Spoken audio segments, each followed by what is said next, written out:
Hello and welcome to Amagi, co-hosted by myself, Dylan Moore of the Volitional Science Network, which you can find on YouTube, and Nima of economicsjunkie.com. We are here to tackle ideas, both ancient and modern, in an effort to bring you the tools needed to expand the power of your worldview, making you a more potent entity, professionally, politically, philosophically, or otherwise. We are graciously being hosted by the Think Liberty Network, which you can find at think-liberty.com. And in this 20-second episode, we're actually going to be doing a listener feedback response, specifically on MMT. So, Nima, are you excited to get back into a little bit of MMT after we did civilizations and vaccines? Yeah, looking forward to it. Awesome. So, this guy actually found me on the Tom Woods show because I did a debate with Bob Murphy on, it was more kind of an Austrian versus MMT economics debate.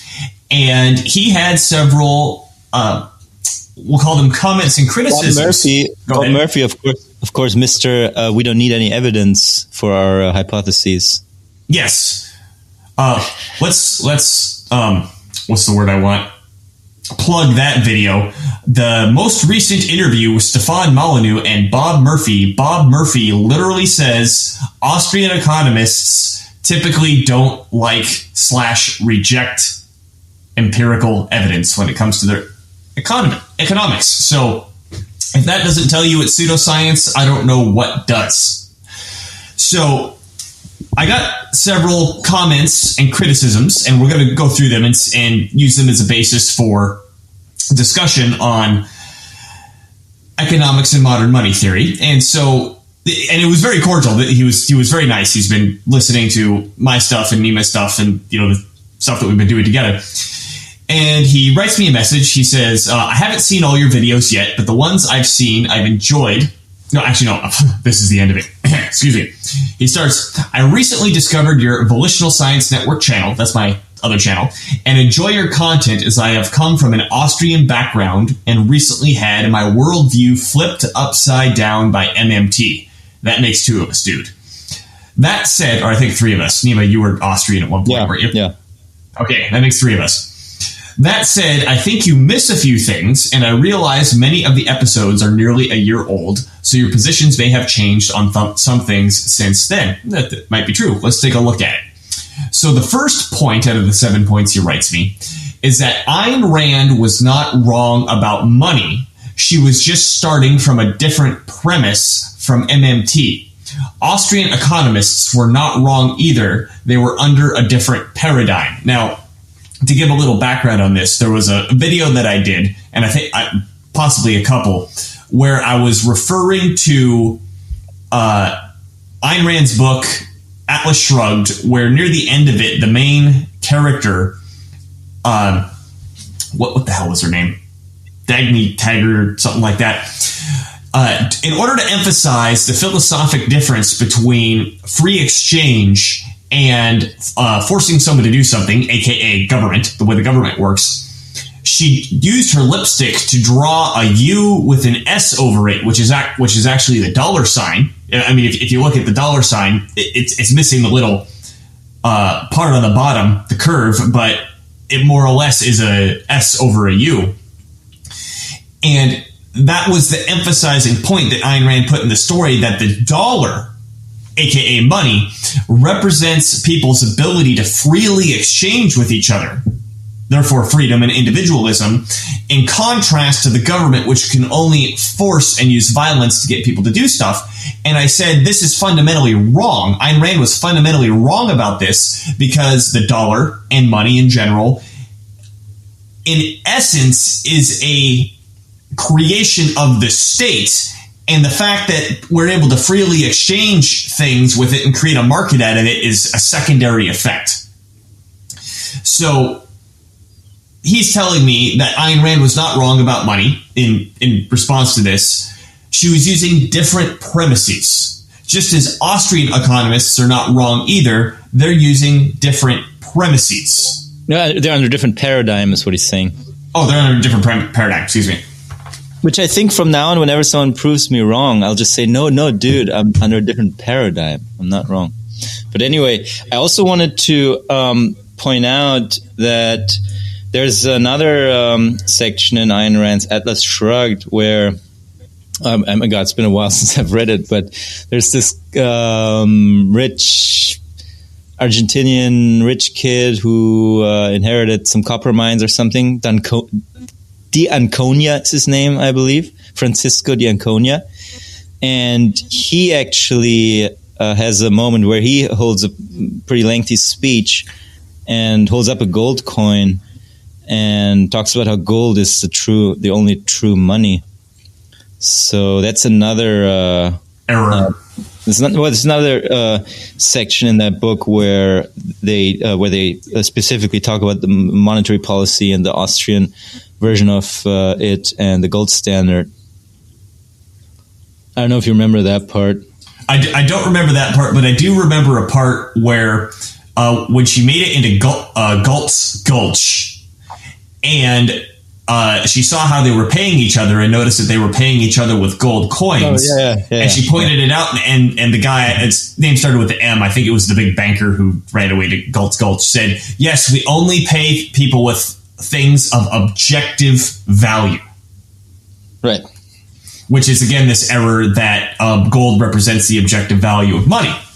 Now, I think you nailed it in your initial reaction with this, which is, oh, no, I'm not wrong. It's just a different paradigm.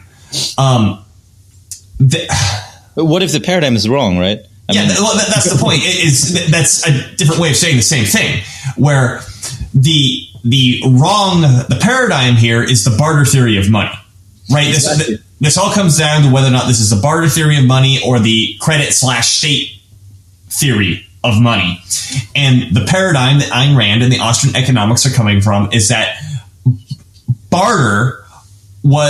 that money is an advanced form of barter or developed out of barter. Yes, this is a different paradigm, and that paradigm is incorrect. Yeah, in our opinion, that paradigm is not confirmed by the evidence of history, in other words. Yeah, well, and then I think that's a good point to bring up, because in previous episodes, we actually went over specifically David Graeber's book, Debt, the First 5,000 Years, where he extensively shows the research available, both archaeological, historical, I said both, that would be 2, but here's 3, and anthropological, where you can look at modern Stone Age peoples who are still living in tribes in like South America and Australia and New Guinea, where no one's using, there is no barter system. There's no evidence that this has ever existed. Now, of course, absence of evidence is not evidence of absence. But if you turn around and look at the other direction and say, okay, is there any evidence of state money? All you find is evidence of state money, going all the way back to Sumeria, and it probably goes back further than that. It's just Sumeria, they wrote on clay tablets, which managed to survive the last, 5,000 years. So we can read them. Yeah, it's just the latest we have available to us. So this is, I know we've been over it before, and we'll probably be going over it again, and we're going over it right now, and this just has to get hammered home. This is not a matter of opinion. This is a matter of the evidence brought forward. And the evidence brought forward is that the barter theory of money is incorrect. Yeah, I have here an excerpt from an article that I read from a while ago, and we can link to that. And it says, various anthropologists have pointed out that this barter economy has never been witnessed as researchers have traveled to undeveloped parts of the globe. No example of a barter economy, pure and simple, has ever been described, let alone the emergence from it of money, wrote the Cambridge anthropology professor Caroline Humphrey in a 1985 paper. All available ethnography suggests that there has never been such a thing. When barter has appeared, it wasn't as part of a purely barter economy, and money didn't emerge from it. Rather, it emerged from money. After Rome fell, for instance, Europeans used barter as a substitute for the Roman currency people had gotten used to. In most cases we know about, barter takes place between people who are familiar with the use of money, but for one reason or another don't have a lot of it around, explains David Graeber, an anthropology professor at the London School of Economics. No academics I talked to were aware of any evidence that barter was actually the precursor to money, despite the story's prevalence in economics textbooks and the public's consciousness. Some argue that no one ever believed barter was real to begin with. The idea was a crude model used to simplify the context of modern economic systems, not a real theory about past ones. I don't think anybody believes that was ever a historical situation. Even the economists writing the textbook, Michael Beggs, a lecturer in political economy at the University of Sydney, told me, it's more of a thought experiment. So that's another nice way of putting it. It's a thought experiment. I've heard this from multiple occasions, and even from myself, is that when you go through this thought experiment, it just it easily makes sense. It's something that's pretty easy to accept. We're like, oh yeah, I can follow that progression and it makes sense. However, it logically making sense to you isn't evidence. That's super important to realize, is that even if something logically makes sense to you, like if we look in the morning and watch the sun rise, it logically makes sense that the sun rises above the earth. But what was it? 400, 500 years ago, they had a huge debate about that, and logic in this case didn't win out. Evidence did. Yeah. So let's move on to number 2 here. So his second comment to me was that you seem to conflate money and currency. But I think there is an important distinction. Money is a medium of exchange and of savings. It can retain its value by its own nature. Currency is a medium of exchange, does not necessarily act as a medium of saving, and is usually issued by the state and tax driven. This is kind of an extension of point 1, where honestly, and I gotta say, I don't remember ever making this distinction. Maybe, yeah, me neither. Maybe that's the point that he's pointing out, is I have never made that distinction, therefore I'm conflating the two. Right. But I have the same answer as to number 1, which is no, money is the thing that doesn't have its own value by its own nature. Right? Yeah. We do acknowledge that there are different types of money. You know, there's commodity-based money under a gold standard system or whatever, and there's fiat money, and then there's bank money that's issued by the banks, but it is essentially guaranteed by the state to be at par with fiat money. So there are different types of money that we just functionally observe in the economy, but I don't know what he's stating there sounds very theoretical. I don't know what practically he's referring to. I think I get it, and maybe I'm sure he'll listen to this. Maybe he can correct me, and we can talk about it, his correction later. But I think he's getting at gold, which is that. Going to the Ayn Rand example that we talked about from Atlas Shrugged, right. Gold, right. How did he put it? Retains value by its own nature. This is going back to the objective value of things. And I could just only disagree. Like you just said, what makes the money is the fact that the state demanded it in taxes. It doesn't matter what it was made out of. Right. I think that's correct. And he's trying to switch terms here and change definitions of certain words, I think, which I don't know if it's helpful. I don't know if it's helpful either.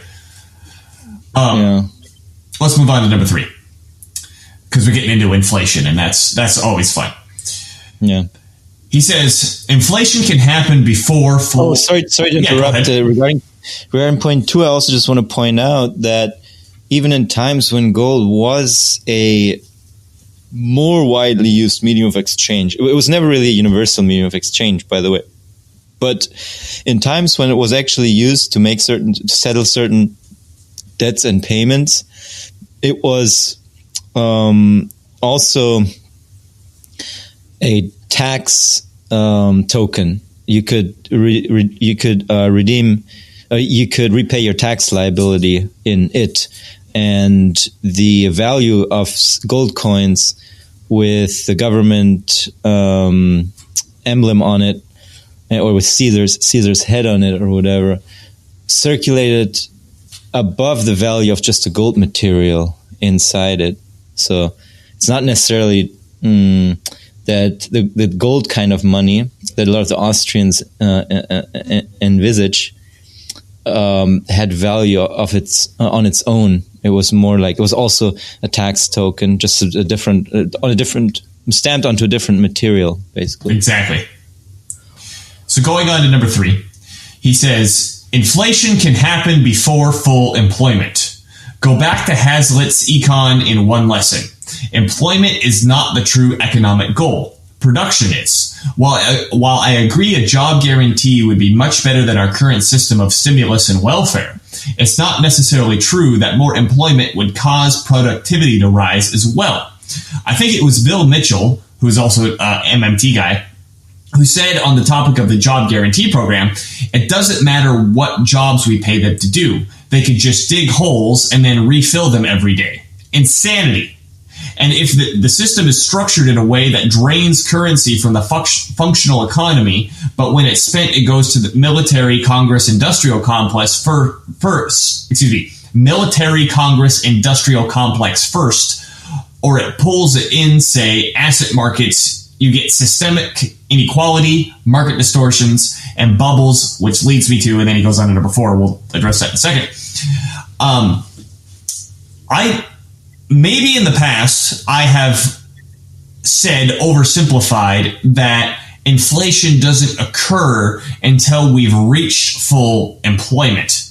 That is to say, as we continue to create more money, we're not going to see inflation until we reach full employment. And I'll say now, if I said that before, that is an oversimplification of the situation. And I don't think I've ever said that inflation can't happen until full employment is reached. There are other inflationary pressures. Well, we actually specifically discussed under exactly the circumstance that he points out there. We've discussed it. It almost sounds like he got it from our podcast.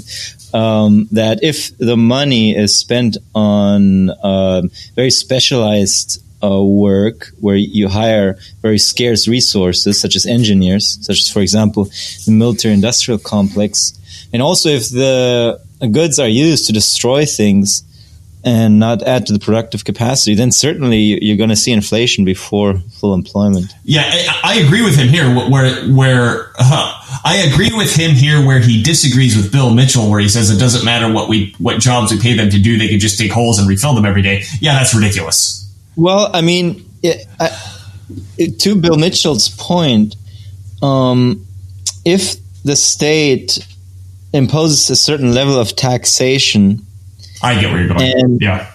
And then doesn't spend money at all, the money that is needed for net private savings. If they don't spend that money at all, then that's worse than them spending the money to dig holes and refill them. But it's all because the tax was imposed. So for people to be able to pay the tax and then save on top of that, there needs to be an injection of government money. Somehow. Without that, the only other option is for them to just eliminate their taxes. But if they don't, then it's preferable for them to dig holes and refill them than just withholding the money, to which the next step would be they would have to start confiscating people's property because they can't pay their taxes, and then ultimately, we discussed this before, if we take the concept of a government budget deficit in under balanced trade to its logical conclusion, then that would mean that everyone would be in debt to the state ultimately, and the state would own all property. and then that will be, the end of the free market, essentially. Yeah. Well, and one thing that comes to mind was when we interviewed Warren Mosler a while back, and he emphasized that the money creation should be used for the public purpose. And the example that he gave for this was, he said, look, we could spend money and create jobs to build the Panama Canal, which in history permanently lowered all prices for shipping. I mean, worldwide shipping, obviously. Permanently lowered all prices for shipping forever, which is deflationary because shipping prices are kind of a base price for everything. Or we could take that money and go blow up a perfectly functioning country and destabilize it and create open slave markets like Obama and Hillary Clinton did in Libya. Yes, there are. We completely agree. There are better ways to put that money into use, and largely the government puts them to use in very, very poor ways. And sure. I guess, like what you said, to give Bill Mitchell credit here. Yeah, does it make sense to pay people to fill up, dig holes and fill them up again? But I guess that's still preferable to say, fucking blowing people up. Well, it's preferable to, I mean, actually, you're right. It would be preferable to replace the military-industrial complex with the desert sand digging complex, I guess, or something. Yeah, totally agree. And yes, that's funny, but it's darkly true. I think anyone listening to this should see that that's darkly true. We're not saying we should do that. We're just saying it's preferable to blowing people up. Or it's also preferable to just to reference a documentary I was just watching where mad scientists have been putting wires in people's brains, doing pharmaceutical experiments on people under Department of Defense or Rockefeller or Macy's Foundation programs. Same thing there. I would probably think it'd be preferable if someone just dug a hole in the sand and refilled it. Yeah. Let's go on to number 4. So he says, in one episode, you and Nima were adamant that there is no asset bubble right now. I think I remember that episode. Like I said, perhaps within the past year, you've changed your position. But in case you haven't, I'm not sure how you can look at the stock market and believe that. Look at corporate equities to GDP, trends of price to earning ratios, etc. If debt to GDP is rising, job guarantee or not, it means that currency is flowing somewhere that's not increasing productivity. If you look at the lower/middle class compared to the upper class, you can see exactly where it's going. This question is actually beyond my ability to answer. Nima, did you? Yeah. I'm not really sure. No, I mean, I think I obviously understand what he's talking about. The reason why why I at least have been arguing that there isn't necessarily an asset bubble is that corporate profits have been rising and have been very strong. And also private sector leverage has been very low. And it's still, as far as the last readings at least, it is pretty low. And GDP has been rising faster than expected under Trump. So,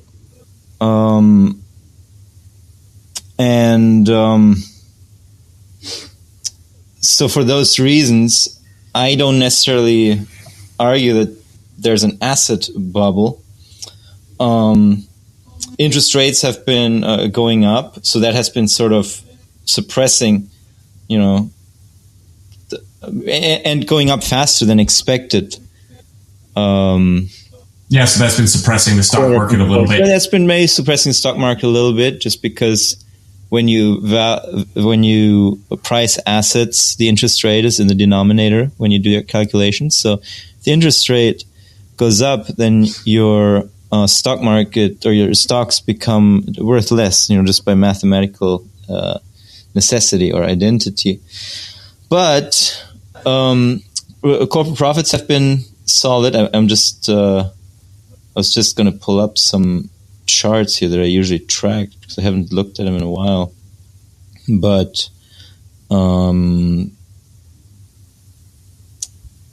One thing I wanted to say, too, was just because we're saying that we don't think that there's an asset bubble around the corner doesn't mean we think everything's great. Right. No, and I'll get to that shortly. But yeah, so corporate profits right now which are, one of the prime drivers of stock market performance. Corporate profits are an all-time high. They reached a recent peak in Q3 of 2014, and then they hit bottom in Q4 of 2015. Then they've been slowly going up until Q4 2016. And then since Q1 2017, they've been increasing at an accelerated pace to where they're now at new record levels. And also another important factor is that private sector leverage has been very low. And by private sector leverage, I mean private sector income divided by private sector debt. So I usually track a sort of chart that I put together at the Federal Reserve of St. Louis's website. They have some pretty cool tools when you log in. And I'm just looking at it again right now. Q3 of 2018 is the latest data. Private sector debt is 2.25 times of income annually. And that is the lowest that it's been in since, let me see here, since Q3 of 2001. So, nice. That's great. And it's been going down actually since the beginning of the since Q3 of 2016. It's been continuously going down, which is I'm guessing it's a function of incomes rising so fast and GDP rising faster under the Trump administration, in part because of tax cuts, in part because of energy policy and stuff like that. I've argued that before. In fact, I've argued that right from the beginning of the Trump administration, that those will be pretty important factors in asset valuations, I believe. But so for those reasons, we've been arguing there is not necessarily an asset bubble. In 2007, we were at almost, or 2008 actually, Q4 2009, we were at 3 times income. Private debt to income was 3 times. That was in 2009. And now 10 years later, we're at 2.25. So somehow, private sector balance sheets are improving. You see? And when that's great. And when that is the case, and that means that the private sector is not under as much pressure, and that means that consumption isn't likely to collapse, and that means that corporate profits are likely to remain stable, et cetera, et cetera. Now, I've become slightly more cautious. And I may have mentioned that on the podcast. I think I did mention that on the podcast once or twice, that since the congressional elections, where the Democrats got the majority in the House, my outlook has become much more cautious, because now there's a majority in the House that is hell-bent on destroying this government's agenda. And the Pago was a perfect example of that. Yes. Remember Pago that the neoliberal Democrats want to introduce. In anything, in fact, I think we can probably forget about the tax cuts becoming permanent under these political conditions. Now, who knows? That may change again in 2020. We'll see. But these are all things. Tax cuts are no longer likely to remain permanent, even though that's probably going to be a great thing to run on for the GOP. But and as you said, Pago and anything that gets introduced to force the government's budget towards balance or anything in that direction, that can lead to a crash in the stock market and the economy, because GDP will fall, and that means that debt to income ratios will go up, etc. All these numbers that I just cited, they're going to be heading south or north with the debt to income ratio. And that is a risk that is very real. And that's something that we have to watch. We don't know where it's going to go. Maybe there's going to be compromise. Maybe the Democrats in Congress, and that's another big wild card in my book, at least, is how many red state Democrats are there who can't completely go for broke, and who have to consider their constituents and sort of support economic agenda items. They're like, I wonder if they're cracking already, and it's just Nancy Pelosi and Chuck Schumer that's kind of keeping them in line, like the Three Stooges. Yeah, we'll see about. But exactly, slapping them and poking their eyes. Well, yeah, I mean, we have a mentally ill woman running the House, and who knows how much people follow her or not. But this is something that I've definitely become more cautious since that has occurred. And I will become even more cautious once we start hearing talking points in the corporate media that suggest austerity or anything towards balanced budget. I want to mention something about Pago, too. I know we've been staying on this point for a long time. Mm-hmm. But if you guys listening didn't catch of all the insanity that came out of the House of Representatives the moment the new representatives came in after the election, one of them was this thing called Pago. I think even... was it Nancy Pelosi who introduced it? It doesn't matter. And the idea was that any increase in spending, and I think even any decrease in spending, has to be accompanied by a corresponding increase or decrease in taxation. And of course, by Democrats, that means if they increase spending, they increase taxes. Well, it's like rolling on the floor, laughing hysterically stupid that the Democrats are going to come out all of a sudden and be worried about, we're spending too much money. But if you understand MMT, you understand exactly what's going on is that the Democrats are trying to hamstring the Trump administration. Because they know that's how the federal government gets stuff done, is they create money to move resources, and they say stop. What they're doing is they're trying to stop Trump's ability to move the resources to where he needs them, or for what he thinks he needs for what he wants to do. It's not even about creating money. It's about raising taxes, to taking more money out of the economy than. Good point. We're not advocating for bigger government. We're just advocating for lower taxes and for a bigger deficit. That doesn't necessarily mean a bigger government. Right. Let's move on to number 5, because we spent a lot of time on that. So he wrote to me. He said, one major point that I've heard you, that's me, make several times is the common misinterpretation of MMTers that taxation destroys currency, and that's how inflation is controlled. It has nothing to do, and that it has nothing to do with funding spending. This is simply not true. More accurately, this is an egregious oversimplification. The purpose of taxes is to fund government spending. Whether the way that works operationally is by controlling inflation or directly paying for spending doesn't matter. Its purpose remains the same. I'll stop it right there. I think we got enough out of this, or else just be reading too much. So this gets tricky in the uses of language, because we say that the government doesn't need, of course, again, reminder, we're talking about the federal government here. This does not apply to state and local governments. State and local governments have to tax in order to spend. For the federal government, their funding constraints their funding is not constrained by how much tax revenue that they actually bring in, but their funding is constrained by the fact that if they don't tax, the money's not going to be worth anything to spend it on. Right. So it's ripe for a fallacy of ambiguation. So you could say, okay, you said taxes don't fund spending, but they have to tax a little bit in order to have the money have any value to begin with. So yes, it does fund spending. Sure.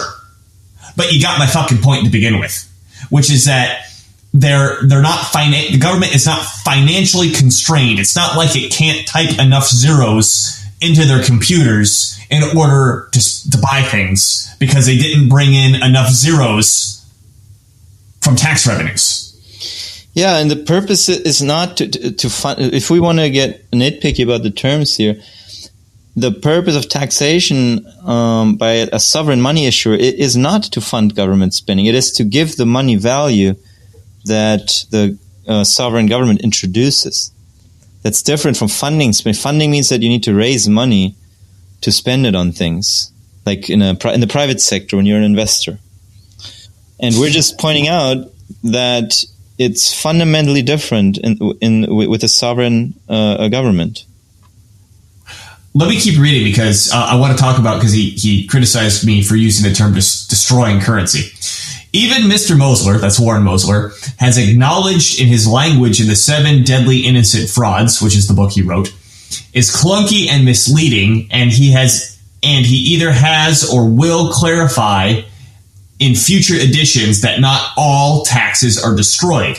The only money that is destroyed is old cash that needs to be removed from circulation. Now, again, I am going to say that this is an arbitrary point that doesn't actually matter. So whether or not, the cash gets shredded or the coins get melted or the computer digits vanish into oblivion that they came from, is all irrelevant. What's relevant is the private sector no longer has it. Yeah, or whether the money is just stored somewhere at the Treasury or the Fed once it's collected. Same thing. It doesn't matter. It's not in the private sector. It doesn't do anything in the economy, is the point. And it doesn't affect the government's ability to spend anymore. Exactly, because the government spends by typing monies into bank accounts. Always has and always will. And it doesn't matter how much money they've collected or how much cash they have sitting somewhere. So, I mean, the thing about, the IRS shredding bills, I don't think they shred all the bills from what I've heard. No, they shred old bills. They shred old bills, and if there's a new bill that could be reused once the government spends again, then they say, oh, look, here's a good bill, so we can use that again. Reuse that. Yep. So, yeah, it just doesn't matter.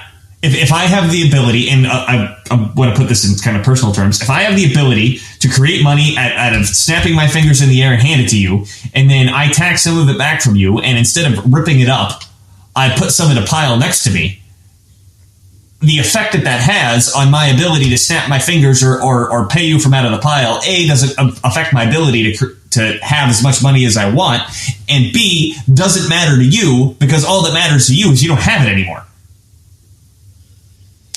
Right, or if, let's say, Dylan, you're my neighbor, and you come over and borrow some sugar from me and hand me an IOU for a cup of sugar that I can come back to you with to demand my equivalent amount of sugar at one day. And then I give you that IOU, let's say 3 days later, and then you give me a cup of sugar in return, and you keep the IOU in your files. What does it matter? It's you would usually rip it up and throw it away. But maybe I'm thrifty and I want to keep that bill because I don't feel like writing another one. Yeah, it just doesn't matter. Right. Unless you got anything more to say, I'm going to move on that note. Sorry, what was it? Did you have anything more on that point? If not, I'll move on. Yeah, I think we've addressed that point. Yeah. So for point number 6, he actually, I don't think we could really answer it. He says, "Oh no, but number 5, there's still some more in number 5, isn't there?" I think he's okay. Let's go ahead. I think he's just talking more about the destruction of currency. The only money that destroyed is old cash that needs to be removed from circulation. I read that. Taxes are a drain of currency to the daily treasury statement, the account from which federal spending is drawn, not the destruction of it.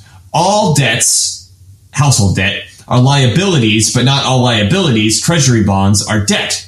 All destruction, paying off treasury bonds, are debits, but not all debits, federal taxation / treasury bond sale collections, are destruction. I think everything we just said answers this. Yeah. Although he did make a point, or I just remembered it now. He said at the beginning that one of the common misinterpretations of MMTers is that taxation controls inflation. Okay. Yeah. Or inflation is controlled by destroying currency. That affects inflation maybe a little bit. I don't think I've ever said that is the way that inflation is controlled. Right. I mean, we've talked about, or some MMTers at least say that when you have full employment and inflation starts picking up, then taxation can be a tool to reduce inflation. Yeah. So one more thing here because what he's stating here is something we've also discussed. Taxes are a drain of currency to the daily treasury statement, the account from which federal spending is drawn, not the destruction of it. Okay, but if you you have to look at the entire process from start to finish of taxing and spending. And we've done that before. We'll have to look up the podcast. I think we went through that with Warren Mosler actually on that podcast. But yes, there are some mechanisms that the government and the bureaucracy have added in between that make it look as though the government is spending money that they've raised by taxing. However, if you net all the different accounts out against each other, you will come up with a cycle that really consists of the government spends money into existence and the government destroys that money from the private sector by taxing it out of it. Yep. I'm going to move on to number 6. And by the way, that's in Randy Ray's Modern Monetary Theory. If you recall, that complicated multi-step. That's the reason I called Warren Mosler to begin with, was because I didn't understand that part of the book. I remember that. Right. Yeah, I don't know if we want to go through that now, but that would probably be too much. I think it'd be too much at this point. I think we got enough time just for the end here. So number 6, I don't think I have much to say because he says, in one episode you discussed interest rates having the opposite effect of what most people think. Linked here is an article that I think does a good job of addressing why Mosler says this. Well, I didn't have time to read the article before this, and I'm not going to try to read it here now. So I guess we could link that article below. Everybody else can read it, and maybe we could read it later and talk about it later. Let's move on to 7. In 7, he says, I think in the same episode, you discussed pricing, and the video was very confusing and hard to follow. This may have been a video that I did that Nima immediately chastised me about, and we had to make another video about pricing, where I was quite wrong about stuff. I think it would be a good idea to re-tackle the subject in another video now that I'm sure you're more familiar with MMT. A concept I think may help pricing make sense is George Reisman's concept of the primacy of profit. That is to say that the primary and most important objective of business is to make a profit. At least since the days of Adam Smith, it has been taken for granted that the original income was wages and that profits are a deduction from wages. But it is the opposite that is true.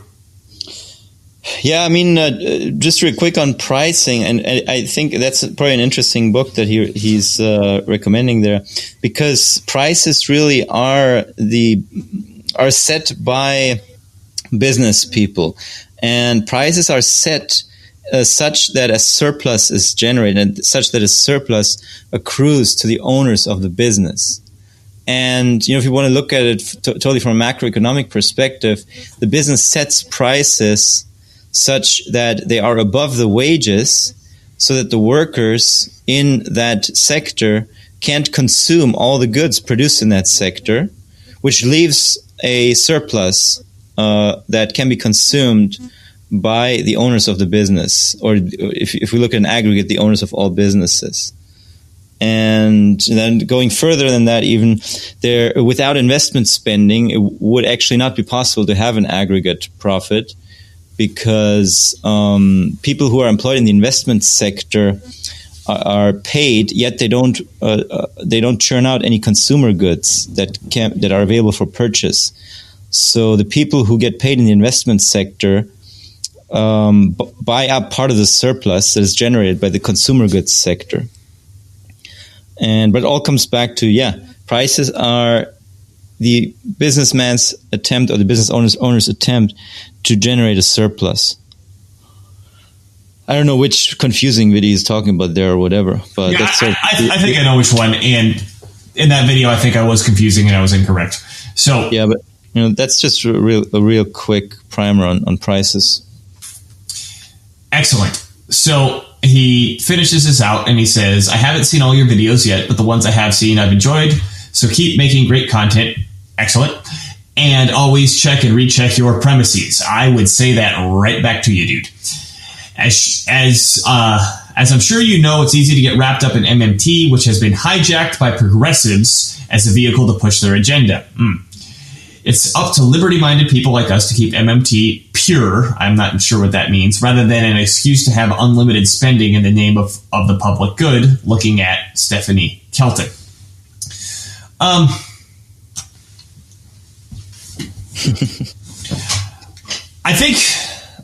I don't know what it means to keep MMT pure, but I think we're just trying to have the conversation to get people aware of the way things actually work, so we're not, like Austrian economists just arguing over astrology. Well, I think part of checking and rechecking your premises is to never assume that you're pure. So I would never really claim that I am keeping MMT pure or anything like that. Maybe he's getting at the fact we've mentioned this before, which is there's the prescription and the description of MMT, and the progressives seem to mold those two things into one. And one of the things that we've tried to do is say, look, here's how it works. Now, these guys have taken that and said, well, this is what we should do with it. We're not saying we should do that with it, but we're still saying that the way this works is accurate. And you should make sure. This is so. I think it's so brilliant how Warren Mosler put this, and it's really allowed me to zoom out a little bit. MMT in economics says that there has to be a net private savings so that the economy can grow, and that's empirically pretty well established. How you get the net private savings, there are different methodologies. Some prefer the left-wing approach, which is big government spending. Some prefer the so-called right-wing approach. I'm simplifying right now, but whatever, which is cutting taxes. And which one you prefer is a political decision, not an economic decision. But we're talking about economics here, and economics is ideally agnostic to politics. And I think MMT makes it very plain and obvious how economics can be agnostic towards politics.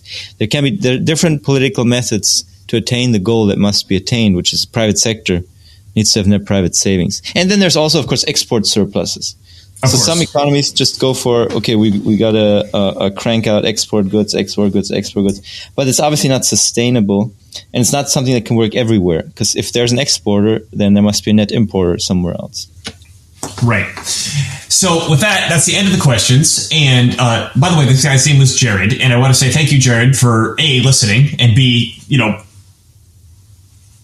coming up with this, with the points, because obviously you listened to the videos and you had some criticisms of it. It's not like you just wrote me a hate mail, or you watched 5 minutes of one video and then wrote me a text wall on YouTube, like a lot of people like to do. I get a lot of those. By the way, if you write me a text wall on YouTube, I'm not going to read it. So with that, this has been Amagi, episode 22, and we are being graciously hosted on the Think Liberty Network, which you can find at think-liberty.com, and we will see you next time. Thanks for listening.